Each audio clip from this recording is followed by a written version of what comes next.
ya Mwanza, Musoma, Arusha, Dodoma, Manyara, Iringa na Tanga. Katika kuimarisha sekta hii ya ndege, ujenzi wa kiwanda cha kuunganisha na kutengeneza ndege umeanza Morogoro. Mfumo wa taa za kuongoza ndege imewekwa katika viwanja vya ndege vya Songea, Songwe, Mtwara na Dodoma. Mheshimiwa Rais vile umeimarisha shirika la ndege la taifa ATCL kwa kununua ndege 6 hizo ambazo nimezisema, na sasa tunaweza kusema anga la Tanzania limefunguka. Anga la Tanzania limefunguliwa. Mheshimiwa Rais, sekta ya nishati. Sekta ya nishati ni muhimu sana kwa ustawi wa jamii na kuendeleza uchumi wa taifa lolote duniani. Katika sekta hii mafanikio makubwa yamepatikana na naomba niataje baadhi ya hayo. Kwanza, taifa letu hivi sasa limefanikiwa kuzalisha umeme wa megawatt 2115 ambao umekamilika, na hizi megawati zote kuingizwa katika gridi ya taifa. Hatua hii inafuatia kukamilika kwa ujenzi wa mradi wa kuzalisha umeme wa bwawa la Mwalimu Nyerere na hivyo kuimarisha upatikanaji wa umeme nchini. Aidha, ujenzi wa njia ya kusafirisha umeme ya kilovoti 400 kutoka bwawa la Mwalimu Nyerere hadi Chalinze umekamilika. Kituo cha kupoza umeme cha Chalinze cha kilovoti 400, 220, 132 kimewezesha kusafirisha na kupoza umeme unaoingizwa katika gridi ya taifa kutoka katika chanzo cha umeme cha bwawa la Mwalimu Nyerere. Miradi ya kuzalisha umeme ikiwemo Kinyerezi 1 extension unaozalisha megawatt 185 kwa kutumia gesi asilia na mradi wa Rusumo wa megawatt 80 kwa kutumia maporomoko ya maji ya mto Kagera imekamilika. Kwa upande wa upatikanaji wa umeme, vijiji 12278 kati ya vijiji 12318 sasa vimeunganishwa kupata huduma hiyo. Hii ni sawa na asilimia 96.67 ya vijiji vyote. Vitongoji 32,827 kati ya 64,359 navyo vimepata umeme sawa na asilimia 51. Kiwango cha umeme unaounganishwa katika mfumo wa gridi ya taifa kimeongezeka kutoka megawatt 1602.32 mwaka 2020 hadi megawatt 3169.26 mwaka 2024. Gridi ya taifa ya Tanzania imeunganishwa na gridi za nchi jirani za Kenya kupitia mradi wa Backbone Transmission Power Investment Project wenye msongo wa kilovoti 400 na Burundi na Rwanda kupitia mradi wa Rusumo wa megawatt 80. Hatua hii imewezesha kuanza kwa ujenzi wa kusafirisha umeme wa kilovoti 400 kutoka Chalinze hadi Dodoma. Mheshimiwa Rais, katika ile eneo la nishati, Tanzania inatambua kwamba wewe ni kinara wa nishati safi. Katika kuwa kinara wa nishati safi, umefanikiwa kuibeba ajenda ya nishati safi ya kupikia kimataifa na kitaifa pia kwa kuhamasisha ubunifu katika teknolojia ya nishati safi ya kupikia na kuhakikisha watu wanapika katika mazingira safi ya kiafya lakini pia kimazingira. Aidha, umesisitiza uanzishwaji wa kitengo maalum cha usimamizi madhubuti wa nishati safi. Kwa kufanya hivyo, umehakikisha kwamba Tanzania inakuwa mstari wa mbele katika kukabiliana na mabadiliko ya tabia nchi kwa kulinda mali asili zetu lakini pia kwa kulinda misitu yetu. Mheshimiwa Rais, Bunge la Jamhuri ya Muungano wa Tanzania kwa kutambua mchango huo mkubwa katika hili eneo la nishati, leo tunakupa tuzo maalum. Sekta ya elimu. Mheshimiwa Rais, Bunge la Jamhuri ya Muungano wa Tanzania, sekta ya ushirikiano wa kimataifa. Taifa la Tanzania linatambua heshima ambayo unaendelea kuliletea kwa kuimarisha nafasi ya Tanzania katika diplomasia ya kimataifa, ambapo umehakikisha Tanzania inashiriki katika majadiliano ya kimataifa na jumuiya za kikanda kama vile Umoja wa Mataifa, Umoja wa Afrika, Jumuiya ya Afrika Mashariki na Jumuiya ya Maendeleo ya Kusini mwa Afrika, ambazo nchi yetu ni mwanachama, ikiwemo kutekeleza kikamilifu diplomasia ya kiuchumi. Mheshimiwa Rais, katika utekelezaji wa sera ya mambo ya nje ya uboreshaji wa diplomasia ya uchumi, Tanzania imefanikiwa kupata mikopo ya masharti nafuu ya kiasi cha dola za Marekani bilioni 2.5 kwa ajili ya utekelezaji wa miradi katika sekta mbalimbali za maendeleo. Nchi yetu imepata mkopo wa masharti nafuu wenye kiasi cha dola za Marekani milioni 163.6 kwa ajili ya kugharamia mradi wa ujenzi wa hospitali ya Mbiguni na kituo cha mafunzo ya afya Zanzibar. Mheshimiwa Rais, nchi yetu pia imeweza kuratibu mikutano 25 ya ubia wa maendeleo baina ya Tanzania na nchi za Afrika, Ulaya, Amerika, Asia, Australia na Mashariki ya Kati. Pia Mheshimiwa Rais, umeendelea kuimarisha diplomasia kwa kushiriki mikutano mbalimbali ya kimataifa ambayo imeliletea tija kubwa sana taifa letu. Pia umewezesha Tanzania kuteuliwa kuwa mjumbe wa Baraza la Amani na Usalama la Umoja wa Afrika na hivyo kuchangia katika maamuzi ya masuala ya kimkakati kuhusu amani na usalama barani Afrika. Mheshimiwa Rais, pia umewezesha Watanzania wengi kupata nafasi za uongozi katika taasisi za kikanda na kimataifa. Mifano ya hao viongozi, maana nao hatuwezi kuwataja wote, ni wengi. Mmoja wapo ni Profesa Mohamed Janabi aliyechaguliwa kuwa mkurugenzi wa Shirika la Afya Duniani WHO kanda ya Afrika. Lakini hii ni baada ya kifo cha mteule wa awali Dr. Faustin Ndugulile ambaye ametangulia mbele za haki. Lakini pia Mheshimiwa Rais, umewezesha Dr. Deo Mwapinga ambaye amechaguliwa kuwa katibu mpya wa jukwaa la mabunge la wabunge wa nchi wanachama wa Jumuiya ya Nchi za Ukanda wa Maziwa Makuu.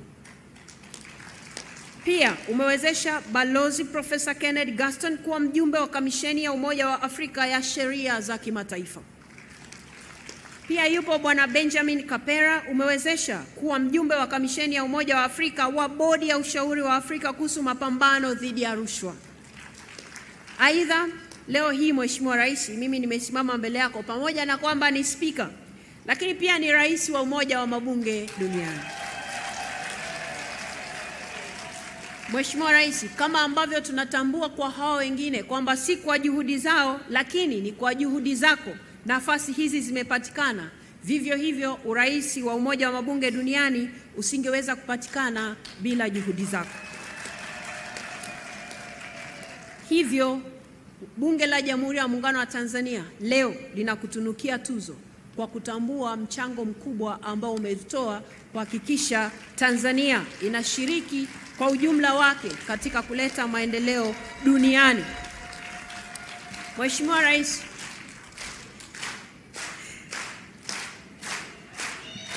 asante sana.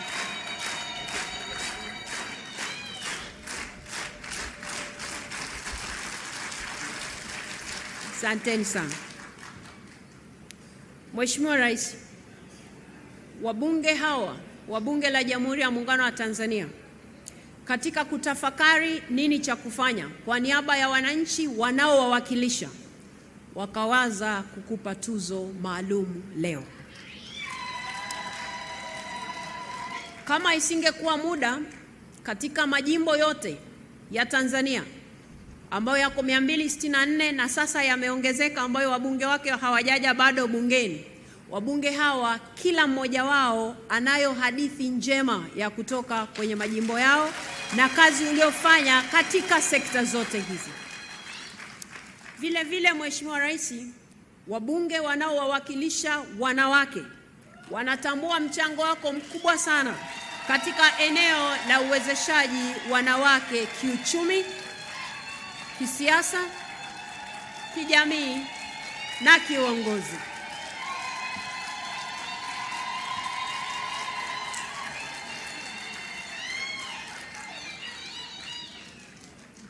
Mheshimiwa Rais, hawa nao kama wangepata nafasi ya kusema, wangezisema hadithi nzuri ambazo wanawake wa nchi hii wanaowawakilisha wamewaambia na wao wameona kwa macho yao. Mheshimiwa Rais, Bunge la Jamhuri ya Muungano wa Tanzania leo lina uenzi uongozi wako mahiri katika kuhakikisha nchi yetu inasonga mbele kiuchumi, kisiasa, kiutamaduni na kimaendeleo kwa ujumla. Kwa kuzingatia maudhui niliyoyaeleza hapo juu, na kabla hatuja kukabidhi tuzo, Mheshimiwa Rais, tunaomba uridhie kwa kifupi kabisa utazame, maana sijaweza kusema yote. Sehemu wamesema wanakwaya, sehemu itasema jambo ambalo tumeliandaa ili utazame kwa macho yako yale ambayo wabunge wanatamani kusema kwako. Basi wataalamu waweke documentary, kisha nitasimama tena kwa ajili ya kumkaribisha Rais kupokea tuzo. Asanteni sana.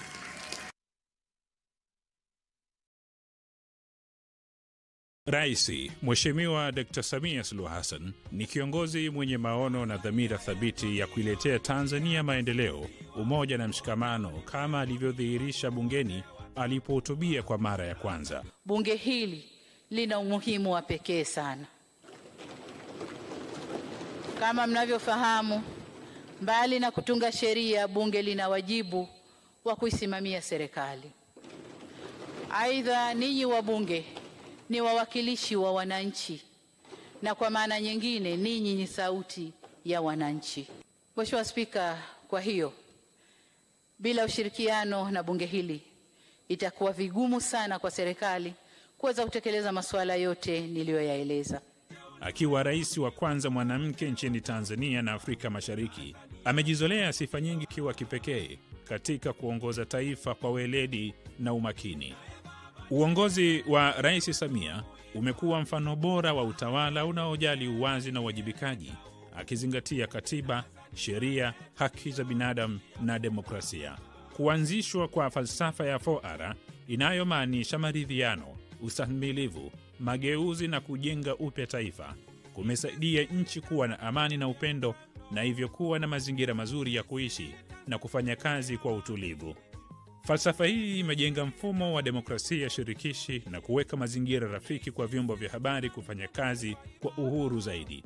Jambo hili limeendana na matarajio ya wananchi yanayosimamiwa na bunge na kuongeza imani ya wananchi kwake katika serikali yake. Tukiangazia eneo la uchumi, bunge limeshuhudia kuongezeka kwa pato la taifa kutoka 4.8 hadi 5.5, kuongezeka kwa mapato ya kodi kutoka shilingi trilioni 20.59 hadi shilingi trilioni 29.83, na kuongezeka kwa bajeti kuu kutoka trilioni 34.88 hadi shilingi trilioni 57.04.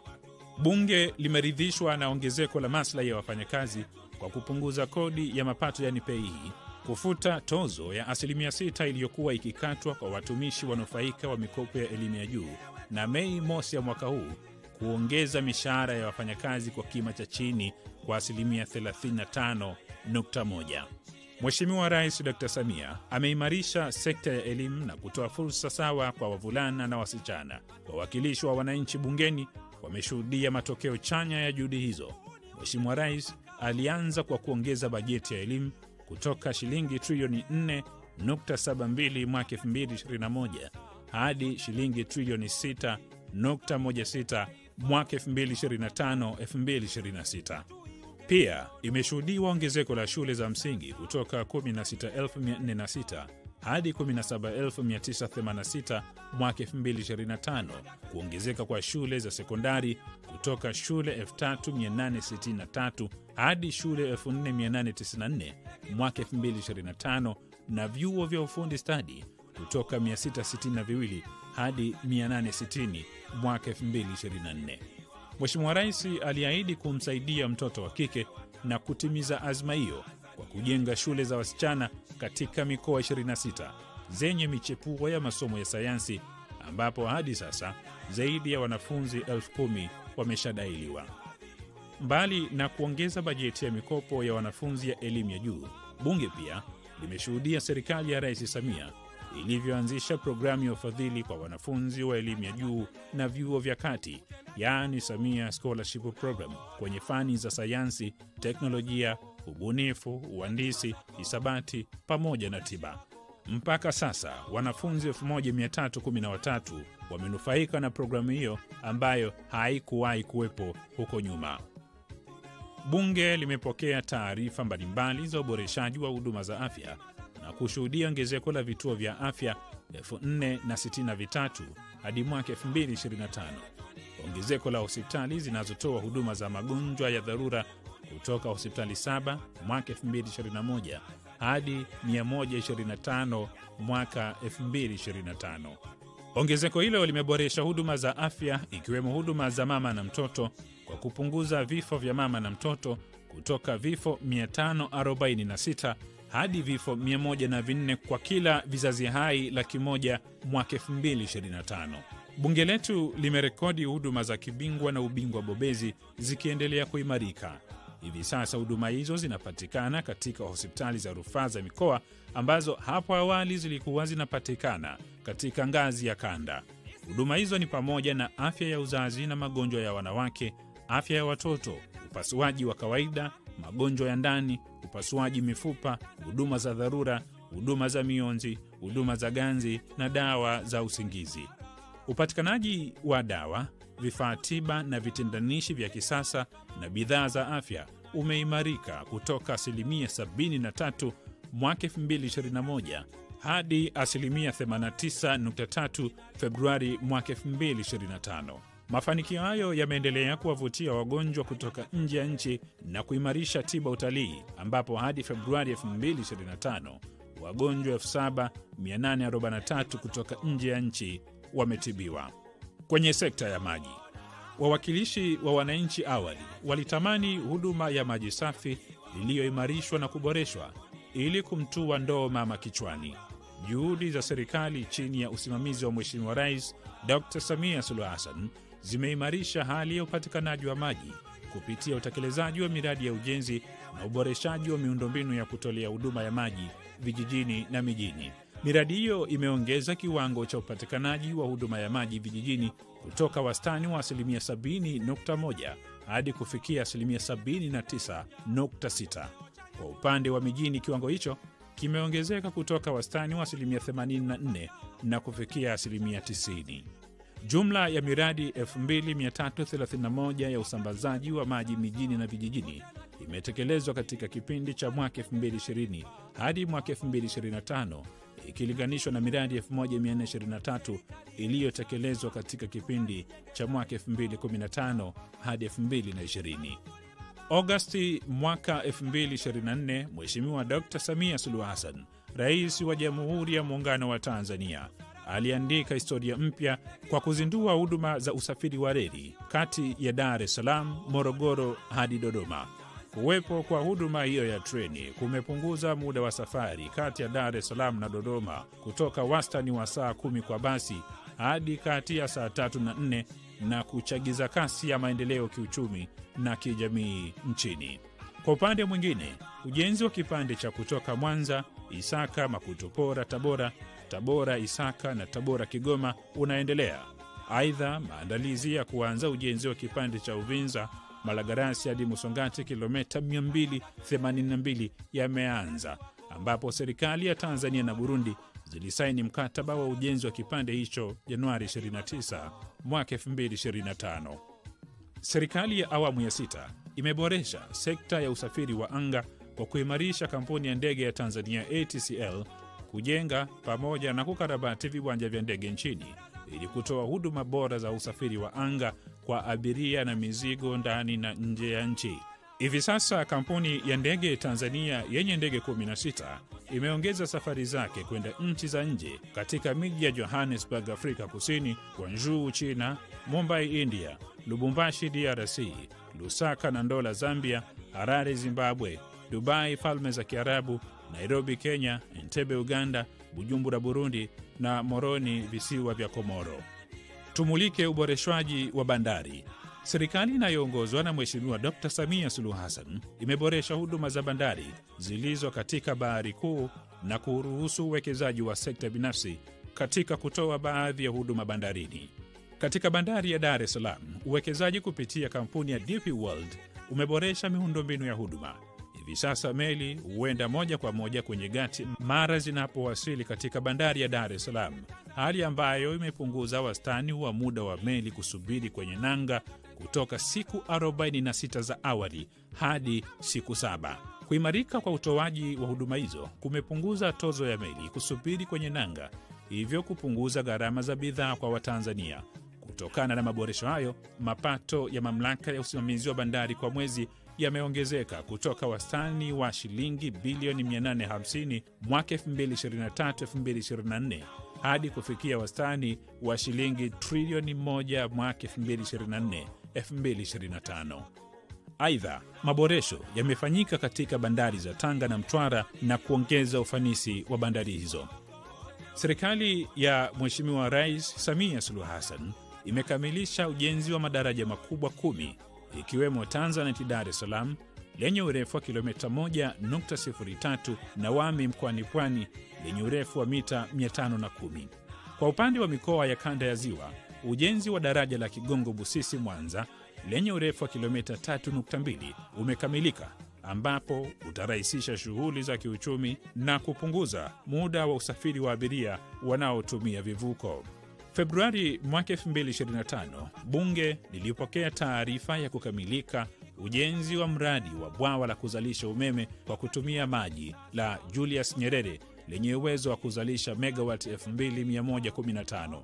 Aidha, uwezo wa mitambo ya kufua umeme iliyounganishwa katika gridi ya taifa umeongezeka kutoka megawati 1605.86 mwaka 2021 hadi megawati 4031.44 mwaka 2025. Hadi sasa, vijiji vyote 12,218 vya Tanzania bara vimeunganishwa na umeme kwa gharama ya shilingi bilioni 1593 kutoka vijiji 10,312 mwaka 2021.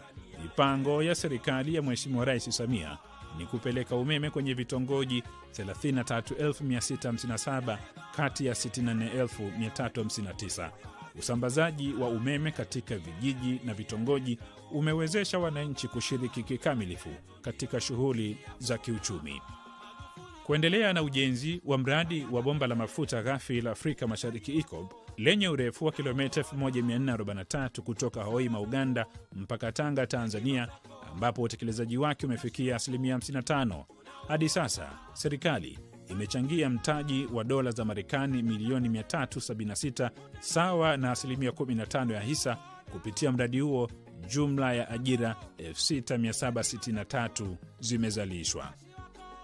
Katika sekta ya madini, mafanikio mengi yamepatikana, ikiwemo kuongeza mchango katika pato la taifa kutoka 6.8 mwaka 2021 hadi 10.1 mwaka 2025. Pia kumekuwepo ongezeko la utoaji wa leseni za uchimbaji wa madini kwa wachimbaji wadogo, ambapo leseni zaidi ya 30,191 zilitolewa katika kipindi cha mwaka 2020 hadi 2025. Wabunge wanakiri kwamba Rais Samia ameonyesha ustadi wa kipekee katika kuimarisha uhusiano wa kimataifa na kuhakikisha kuwa Tanzania inasimama imara kwenye medani za kikanda na kimataifa. Kwa niaba ya wananchi, bunge limejiridhisha kuwa Rais Samia amefanikiwa kuimarisha na kuanzisha uhusiano na mataifa mbalimbali, huku akisimamia heshima na ulinzi wa maslahi ya Tanzania. Kupitia ziara zake za kimataifa na mikutano ya kidiplomasia, Rais Samia amevutia wawekezaji na kuonesha sura mpya ya taifa la Tanzania lenye amani, umoja na mshikamano. Katika kipindi hiki, bunge la Tanzania linajivunia mafanikio makubwa ndani ya uongozi wa Rais Dr. Samia Suluhu Hassan katika nyanja nyingi, ikiwemo uwakilishi wa bunge katika majukwaa ya kimataifa.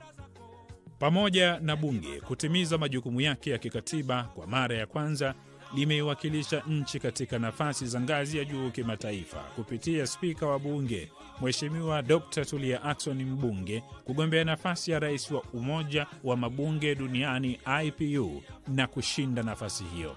Mheshimiwa Dr. Tulia Ackson ameweka historia ya kuwa mwanamke wa kwanza nafasi hiyo tangu umoja huo ulipoanzishwa mwaka 1889.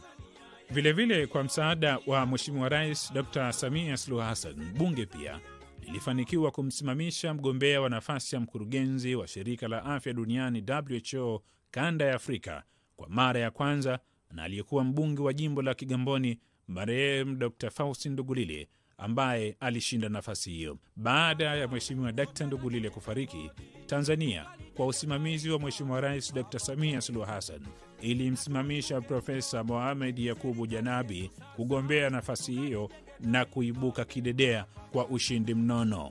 Mheshimiwa Dr. Samia Suluhu Hassan, Rais wa Jamhuri ya Muungano wa Tanzania, alifanya jitihada binafsi za kutangaza vivutio vya utalii kupitia filamu ya Tanzania The Royal Tour na Amazing Tanzania, jitihada ambazo zimeongeza idadi ya watalii kutoka milioni 1,711,625 mwaka 2021 hadi milioni 5,360,247 mwaka 2024, sawa na ongezeko la asilimia 132.24.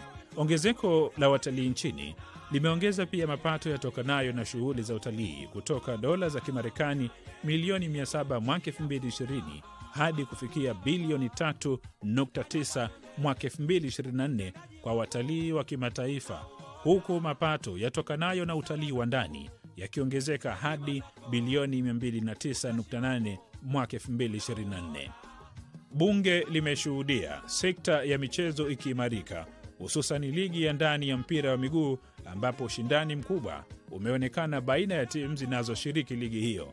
Kwa mara ya kwanza Tanzania imefanikiwa kuwa mwenyeji wa mashindano ya michezo ya kimataifa, yaani CHAN, yanayofanyika mwaka huu 2025 na AFCON ya mwaka 2027.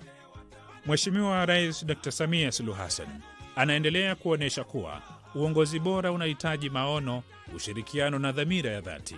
Kupitia juhudi zake, Tanzania imepiga hatua katika nyanja nyingi na wananchi wanaendelea kumtumainia kama kiongozi mwenye uthubutu na muono wa mbali. Leo Bunge la Jamhuri ya Muungano wa Tanzania linakupatia tuzo maalum kwa kutambua utumishi wako uliotukuka na juhudi ulizofanya ambazo zimeleta mafanikio makubwa katika sekta mbalimbali nchini. Kwa hakika Watanzania wanajivunia wewe, Rais Mheshimiwa Dr. Samia Suluhu Hassan. Zawadi kubwa kuliko zote inayotolewa na bunge kwako ni kukuombea afya njema katika uongozi wako na maisha marefu yaliyojaa kheri, ghanima na fanaka yenye amani na baraka zake Mwenyezi Mungu. Mungu ibariki Afrika. Mungu ibariki Tanzania.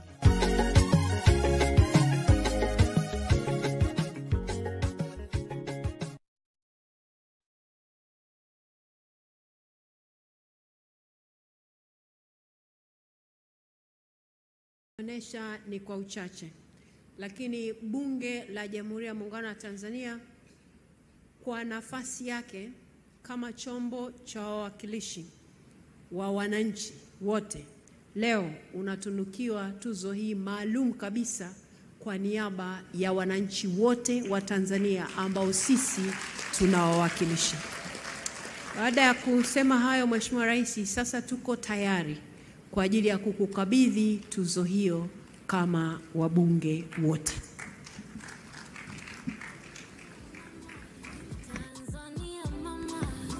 Asante Mheshimiwa Spika. Naomba wakati Mheshimiwa Dr. Samia Suluhu Hassan, Rais wetu wa Jamhuri ya Muungano wa Tanzania, anashuka pamoja na mwenyeji wake Spika na katibu wa Bunge, niombe viongozi wengine wote tuketi, na wakati huu niwaombe makarani mezani pamoja na wapambe wa Bunge wajiandae waweze kuleta tuzo. Niombe wapiga picha. Hapo tuliposimama ndipo sehemu ambayo wapambe wa Bunge watapitia kuleta tuzo. Naomba tukae kulia na kushoto. Mheshimiwa Rais wa Jamhuri ya Muungano wa Tanzania, wataanza gwaride la kuleta tuzo, litaongozwa na makarani mezani, wao watatangulia. Wakishafika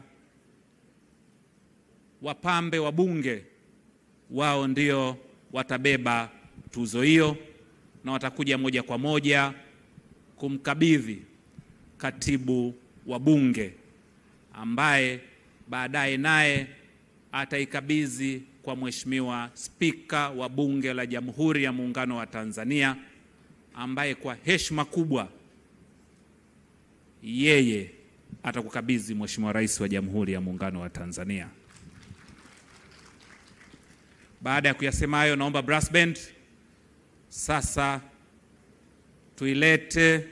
tuwalete makarani mezani, ikiwa ni utangulizi wa kuwasubiri wapambe wa Bunge waweze kuleta tuzo. Karibuni sana. Naomba watu wote mbaki mmeketi.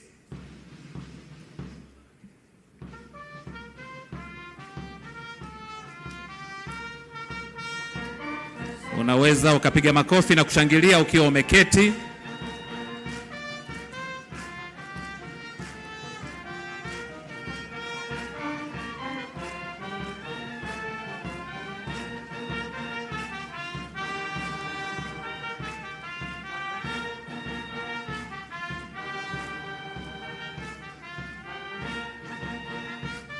Sasa Mheshimiwa Rais anakwenda kuwachukua wapambe wa Bunge wakiongozwa na kiongozi wa wapambe wa Bunge kuileta tuzo hiyo.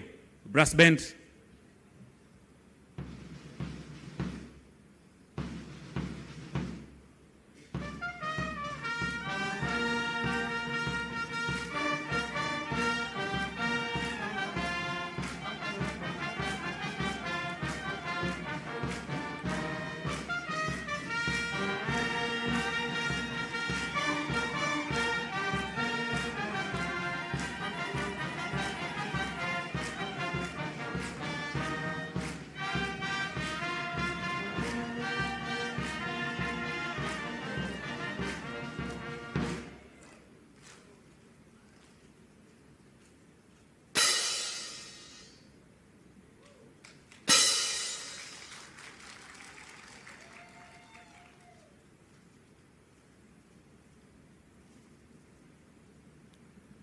Naam. Sasa katibu wa Bunge la Jamhuri ya Muungano wa Tanzania anamkabidhi Mheshimiwa Dr. Tulia Ackson, Spika wa Bunge la Jamhuri ya Muungano wa Tanzania, naye anamkabidhi Mheshimiwa Dr. Samia Suluhu Hassan, Rais wa Jamhuri ya Muungano wa Tanzania.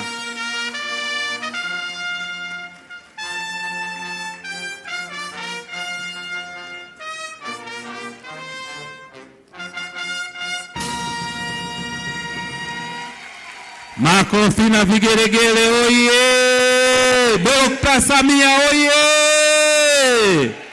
Tanzania oye! Asante sana. Mheshimiwa Rais, iko ni kibebeo cha kuweka tuzo hiyo. Maana wanaweza kusema amepewa 2, hicho ndio kibebeo chake. Mheshimiwa Rais, baada ya kupokea tuzo hii tutakuwa na picha 2 hapo kwenye tukio hilo. Picha ya kwanza tutaomba Spika wa Bunge na Mheshimiwa Rais. Alafu picha itakayofuata tutakuomba katibu wa Bunge, utakaa mkono wa kushoto wa Mheshimiwa Rais.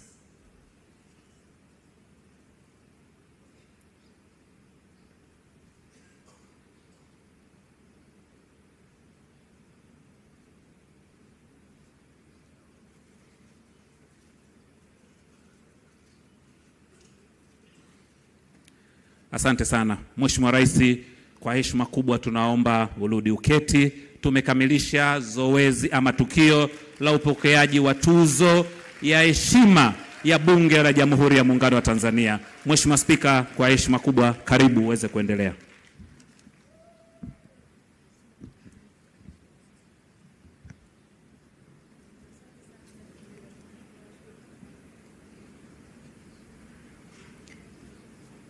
Mheshimiwa Dr. Samia Suluhu Hassan, Rais wa Jamhuri ya Muungano wa Tanzania, Bunge la Jamhuri ya Muungano wa Tanzania, kwa niaba ya wananchi wote wa Jamhuri ya Muungano wa Tanzania, baada ya wewe kupokea tuzo hiyo ambayo tunakushukuru kwamba umekubali kuipokea, Bunge litaweka kwenye kumbukumbu zake rasmi jambo hili ili liendelee kukumbukwa vizazi na vizazi. Mheshimiwa Rais, baada ya kusema hayo, nikuombe sasa uje uzungumze na umma huu wa Watanzania ulioko hapa, lakini pia na Watanzania wanaokufuatilia maeneo mengine. Karibu Mheshimiwa Rais.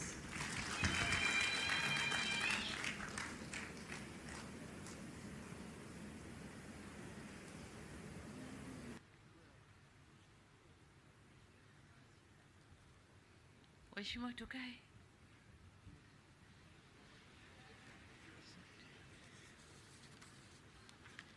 Nimesema kama spika, si ndio?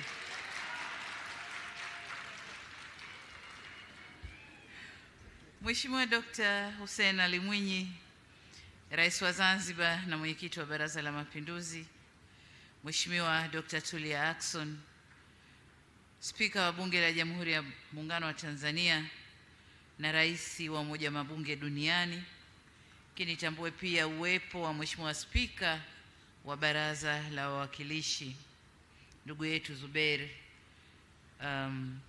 Ali yuko hapa na sisi.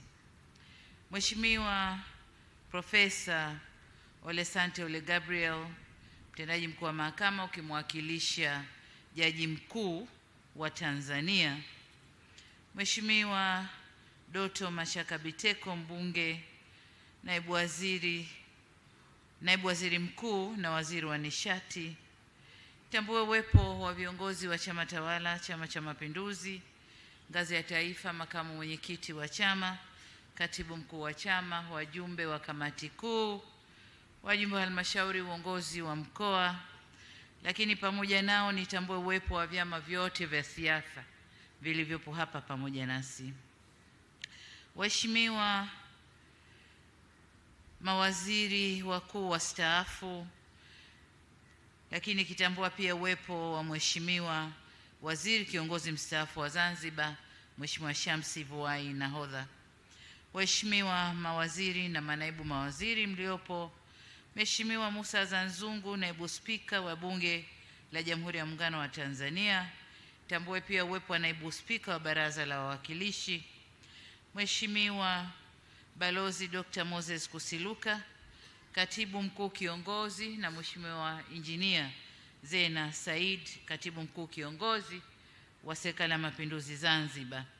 Makatibu wakuu na manaibu makatibu wakuu, watendaji wakuu wa taasisi za umma na taasisi binafsi, lakini pia nitambue uwepo wa gavana wetu wa Benki Kuu, nimemwona kwa mbali, mwanasheria mkuu wa serikali naye yuko pamoja nasi, na viongozi wengine wakuu wa taasisi mbalimbali. Nitambue uwepo pia wa wenza wa viongozi na Millennium Group ambao wamekuja kutupa joto katika shughuli hii, lakini pia waheshimiwa wenyeviti wa kamati na watumishi wote wa Bunge, waheshimiwa wabunge, waheshimiwa Bunge la Afrika Mashariki. Tambua uwepo wa Mheshimiwa Rosemary Senyamule, mkuu wa mkoa wa Dodoma, na wakuu wa mikoa wengine mliopo nasi hapa, ndugu Baraka Leonard, katibu wa Bunge, na wastaafu makatibu wa Bunge mliopo katika shughuli hii, wakuu wa vyombo vya ulinzi na usalama na wakuu wa vyombo wastaafu, waheshimiwa mabalozi na wawakilishi wa taasisi za kimataifa.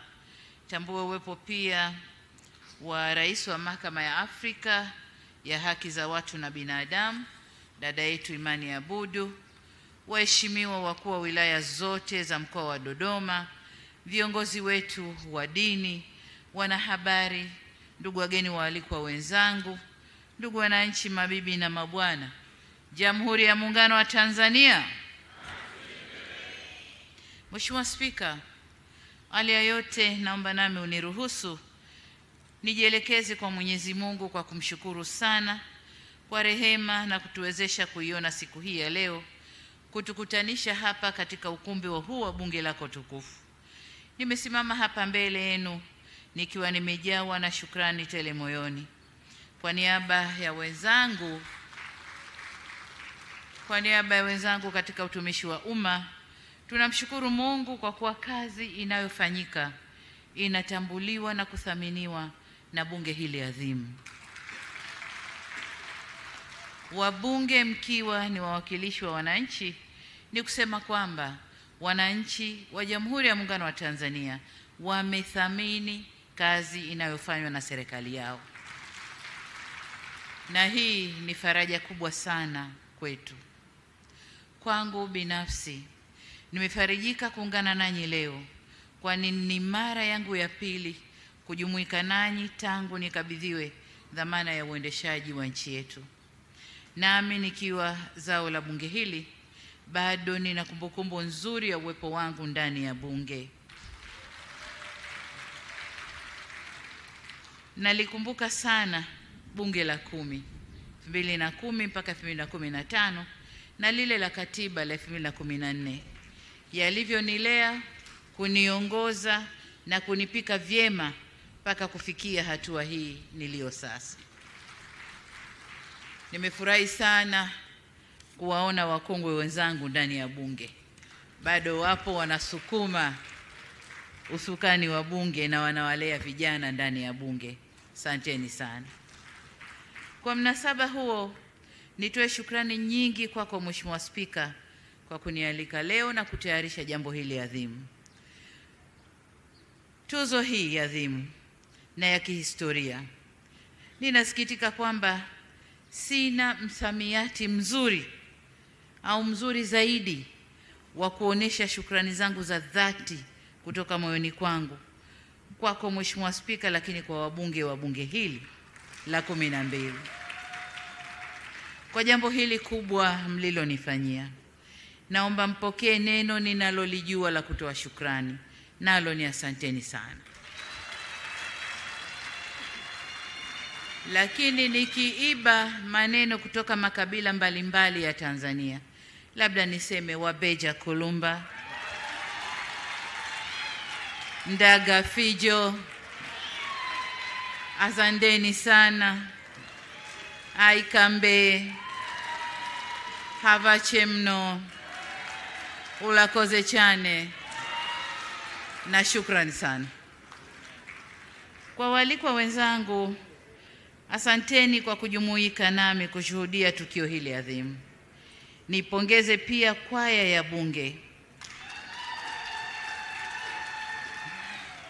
kwa nyimbo 2 nzuri walizotuimbia hapa. Ni burudani tosha, na nimeona wabunge walivyochemshwa na jumbe mbalimbali zilizokuwa zikitoka. Tunakushukuruni sana na hongereni sana. Katika tukio hili leo nimeona mambo mawili mengine. Jambo moja ni kwamba aliyekuja kuchukua fedha baada ya kwaya ya bunge kuimba kwa moja kwa IGP, akatoa heshima zake, akageuka, kamuuliza spika, akanambia huyu ni polisi. Nikasema nikasema nidhamu ipo. La pili nililoliona, wabunge wote waliotoka kutunza hapa walipotoka moja kwa moja wamesalimia makamu mwenyekiti, katibu mkuu,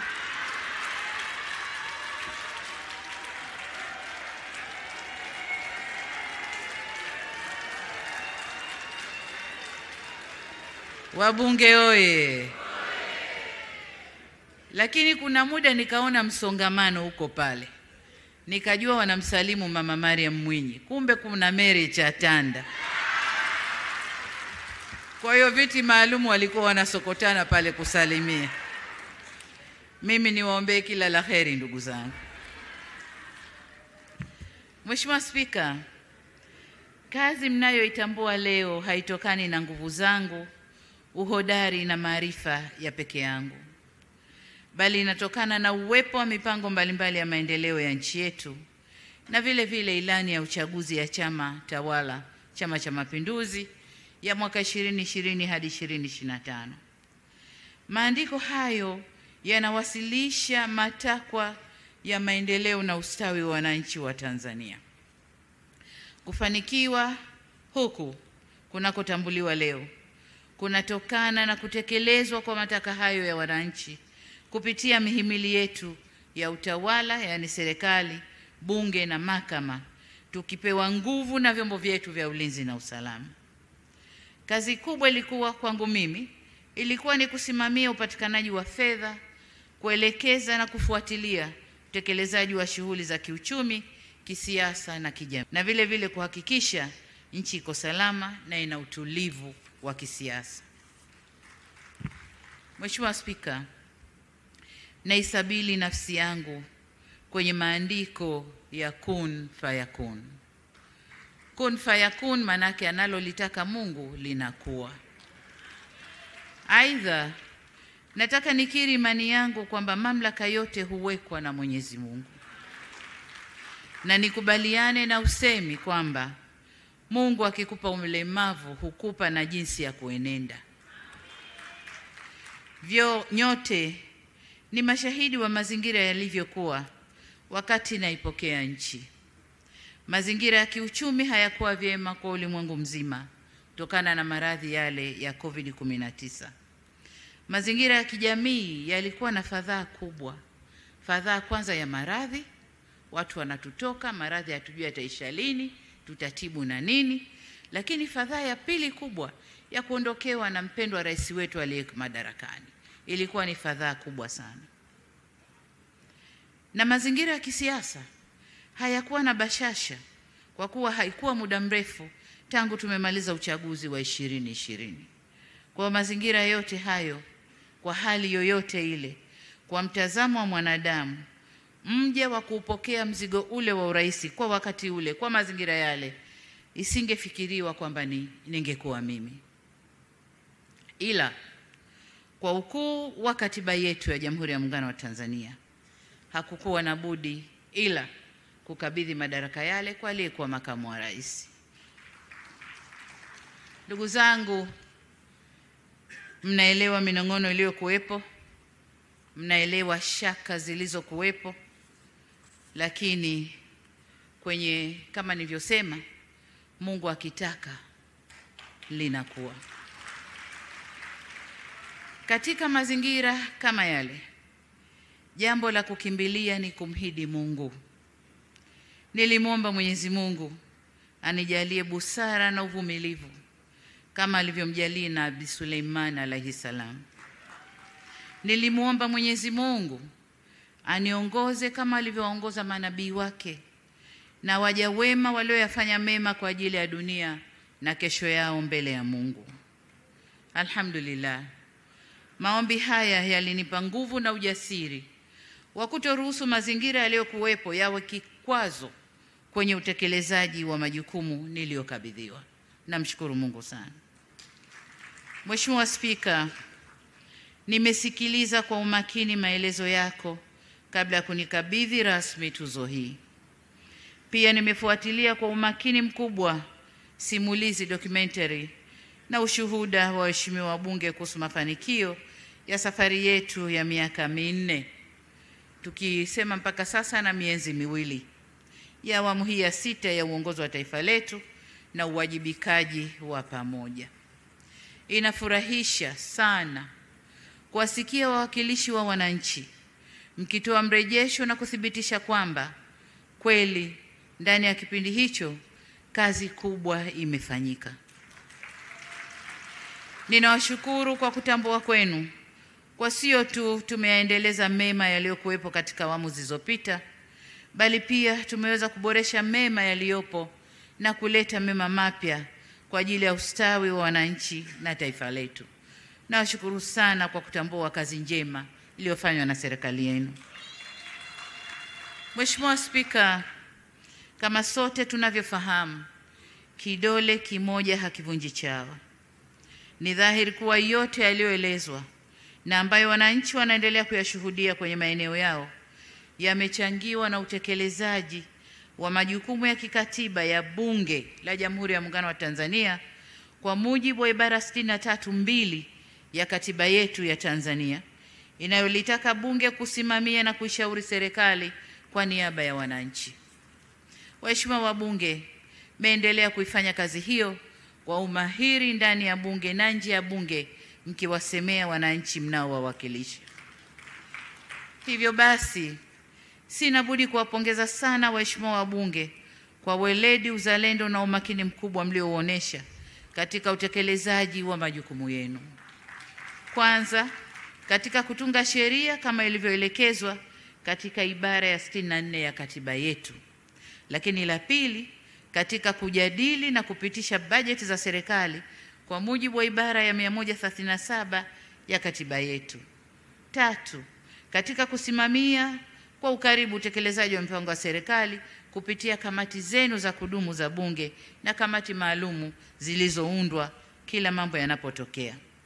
Hakika, kwa namna ya kipekee ninawashukuru kwa namna ambavyo mmeweza kuisimamia serikali.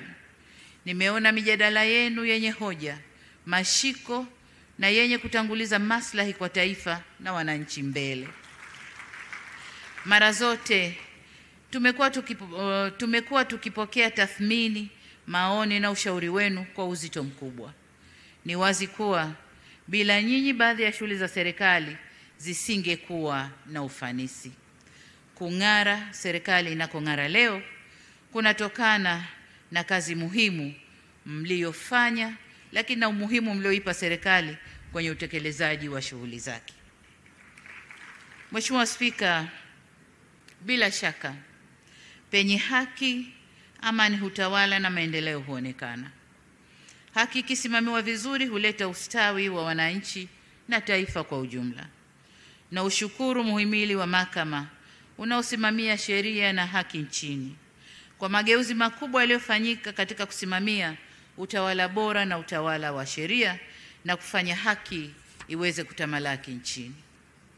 Aidha, Mheshimiwa Spika, mafanikio tunayoyatambua leo yanatokana na ushirikiano mkubwa, umoja na mshikamano kutoka kwa viongozi wenzangu, kuanzia makamu wa rais, rais wa Zanzibar na mwenyekiti wa Baraza la Mapinduzi na viongozi wote wa Zanzibar, waziri mkuu, naibu waziri mkuu, mawaziri na manaibu mawaziri, watendaji wote kuanzia makatibu wakuu na watumishi wote wa taasisi za umma. Wote hawa nawapongeza kwa bidii, weledi na uzalendo waliouonesha katika utekelezaji wa ilani ya uchaguzi ya mwaka 2020-2025 na mipango yote ya maendeleo iliyowekwa na serikali. Kwa mantiki hiyo, tuzo hii si yangu peke yangu, ni yetu sote. Nami naitabaruku tuzo hii kwenu wenzangu na wananchi ambao wametoa mchango mkubwa katika kulijenga taifa letu. Mimi nimeipokea kwa niaba yenu. Asanteni sana. Mheshimiwa Spika, kwa kuwa nina wajibu wa kulihutubia bunge hili la 12 na kuagana nalo baada ya kumaliza muda wake mwishoni wa mwezi huu wa Juni, nitapata nafasi ya kutosha kusema mengi zaidi na kwa urefu kuhusu kutekelezwa kwa ahadi nilizozitoa ndani ya ukumbi wa bunge hili mwezi Aprili mwaka 2021. Lakini nilikuwa ninajieleza nitakuja kusema nini. Mambo yote yalishasemwa. Bunge limesema lenyewe mambo yote ambayo ningekuja kuyasema. Lakini kwa sababu ni mkuu wa nchi na mwanasiasa, sitakosa la kusema. Nitakuja kusema nanyi mwisho wa mwezi huu na kuwashukuru kwa kazi kubwa mlioifanya. Tumuombe Mwenyezi Mungu atujalie afya njema na atufikishe salama. Mheshimiwa Spika, leo nimehemewa na uzito wa shukrani kwako Mheshimiwa Spika na kwa bunge letu tukufu. Ni wazi tuzo hii itakuwa alama na kumbukumbu nzuri ya kudumu katika kuitumikia nchi yangu. Nashukuru kwa mara nyingine tena. Nihitimishe kwa kurejea shukrani zangu za dhati kwako binafsi Mheshimiwa Spika na kwa wabunge wa bunge hili la 12 la Jamhuri ya Muungano wa Tanzania kwa heshima kubwa sana mlionipa. Nawatakia kila laheri katika ukamilishaji wa majukumu yenu, na Mwenyezi Mungu awashushie baraka zake katika chaguzi zinazotukabili mbele yetu. Mungu libariki bunge letu, Mungu ibariki Tanzania, na Mungu alibariki bara letu la Afrika. Asanteni sana kwa kunisikiliza. Jamhuri ya Muungano wa Tanzania, kazi na utu. Asanteni sana. Asante. Naomba tumpe hongera nyingi sana Mheshimiwa Dr. Samia Suluhu Hassan, Rais wetu wa Jamhuri ya Muungano wa Tanzania. Dr. Samia oye! Asante sana, naomba tuketi.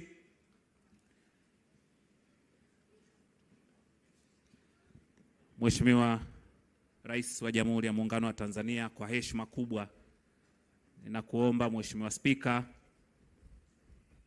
Naibu Spika, uweze kumuongoza Mheshimiwa Rais na viongozi wa kitaifa waweze kutoka katika ukumbi huu kuelekea kwenye matayarisho ya tukio linalofuata la picha. Nitaomba baada ya Mheshimiwa Rais kutoka, tutakuwa na makundi, nitatangaza makundi ya picha takriban 9. Nitaomba nitakao watangaza tutumie ule mlango, tutokee kule nyuma tuelekee kwenye eneo la lango kuu la kuingia kwenye ukumbi wa Bunge. Wengine wote ambao hawatakuwa kwenye makundi ambayo nitayatangaza, naomba tuendelee kubaki hapa kwa utaratibu mwingine ambao tutatangaziwa. Baada ya kuyasema hayo, brass band, Mheshimiwa Spika, kwa heshima kubwa naomba muongoze Mheshimiwa Rais kutoka katika viwanja hivi vya Bunge la Tanzania. Brass band.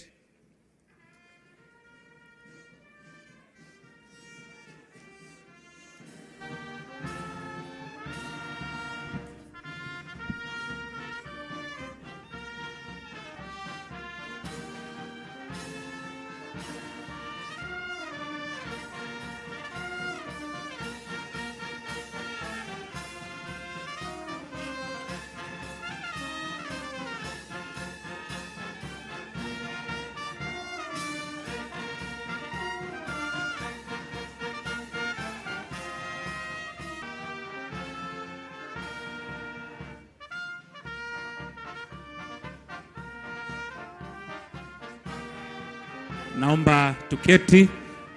Niwaombe wenye viti wa Bunge tafadhali tuelekee katika eneo la lango kuu la kuingia kwenye ukumbi wa Bunge. Waheshimiwa wabunge wote wa Bunge la Jamhuri ya Muungano wa Tanzania, naomba kwa haraka sana tuelekee kule. Viongozi wastaafu wa kitaifa, waheshimiwa mawaziri wakuu, spika, maspika wastaafu, wakuu wa vyombo kwa maana ya wastaafu na walioko madarakani, wenza viongozi Millennium Group, wabunge wa Bunge la Afrika Mashariki, waheshimiwa mabalozi na wakuu wa mashirika ya kimataifa, viongozi wa vyama vya siasa wakiongozwa na Chama cha Mapinduzi, viongozi wa dini, management ya Bunge pamoja na makatibu wa Bunge wastaafu. Tafadhali naomba tuelekee kule haraka haraka. Wengine wote ambao sijawataja naomba tuendelee kubakia hapa. Viongozi wa vyama vya siasa wakiongozwa na Chama cha Mapinduzi, makamu mwenyekiti, katibu mkuu na manaibu makatibu wakuu, tafadhali tuelekee kwenye eneo la lango kuu la Bunge. Asanteni.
upande huu. Naomba tumalizie kundi la mwisho sasa. Kundi la mwisho naomba tutoke.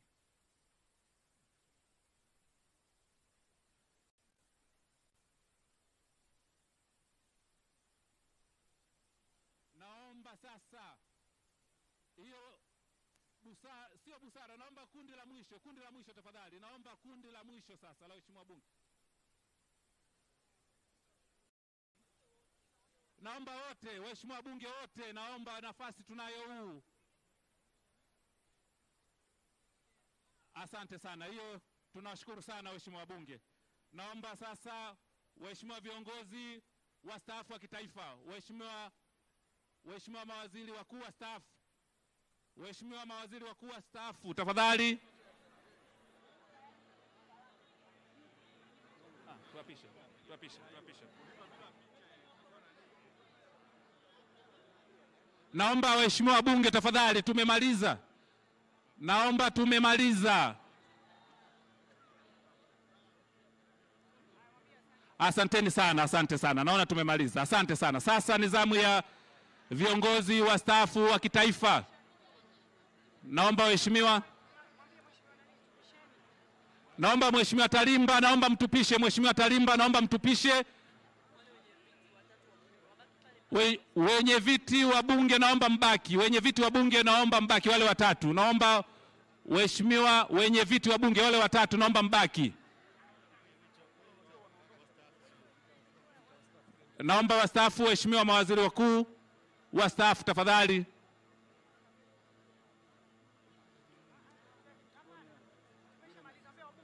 Wabunge tumemaliza tafadhali. Wabunge tumemaliza. Viongozi wakuu wa kitaifa wastaafu.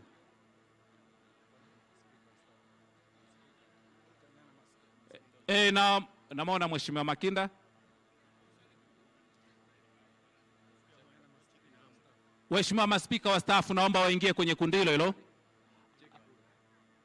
Asante sana. Naomba sasa wakuu wa vyombo vya ulinzi na usalama waanze wale wastaafu. Wakuu wa vyombo wastaafu. Wakuu wa vyombo wastaafu, alafu watafuata na wakuu wa vyombo walioko madarakani. Wakuu wa vyombo wastaafu. Wakuu wa vyombo walioko madarakani mjiandae.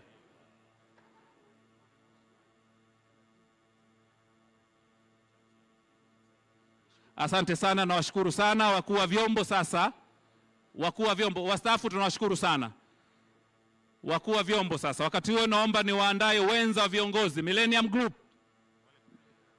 Wako vizuri, wamekaa sehemu nzuri.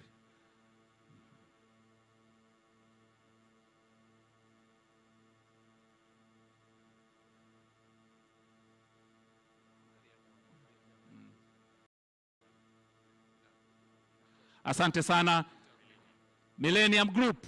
Asante sana wakuu wa vyombo Millennium Group. Wakati huo ni waandae wabunge wa bunge la Afrika Mashariki, waheshimiwa mabalozi na wakuu wa mashirika ya kimataifa. Sasa hivi ni Millennium Group.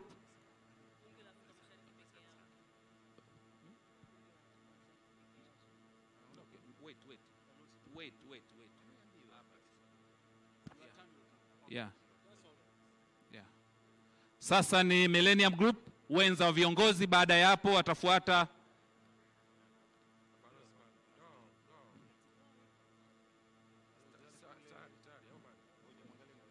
Asante sana wenza wa viongozi. Wabunge wa bunge la Afrika Mashariki, waheshimiwa mabalozi na wakuu wa mashirika ya kimataifa tafadhali. Wakati huo niwaombe wawakilishi wa vyama vya siasa wakiongozwa na Chama cha Mapinduzi.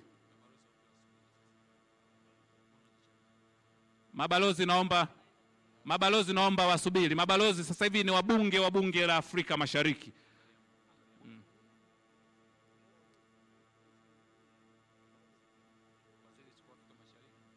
Asante sana. Naomba sasa ni mabalozi. Mabalozi, asante sana waheshimiwa wabunge wa bunge la Afrika Mashariki. Waheshimiwa mabalozi na wakuu wa mashirika ya kimataifa.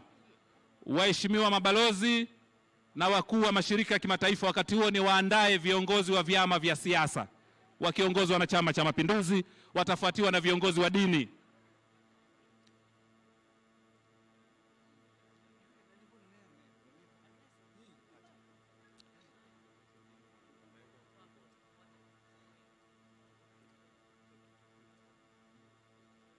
Asante sana waheshimiwa mabalozi. Viongozi wa vyama vya siasa wakiongozwa na Chama cha Mapinduzi. Viongozi wa vyama vya siasa wakiongozwa na Chama cha Mapinduzi. Wakati huo niombe viongozi wa dini.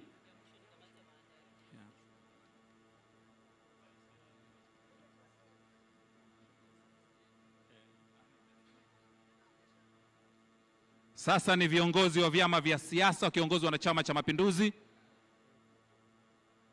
Viongozi wa dini naomba mjiandae.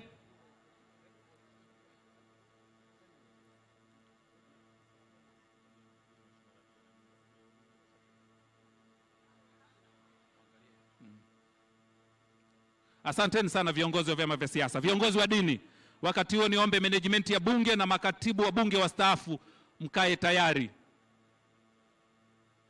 Sasa ni viongozi wa dini.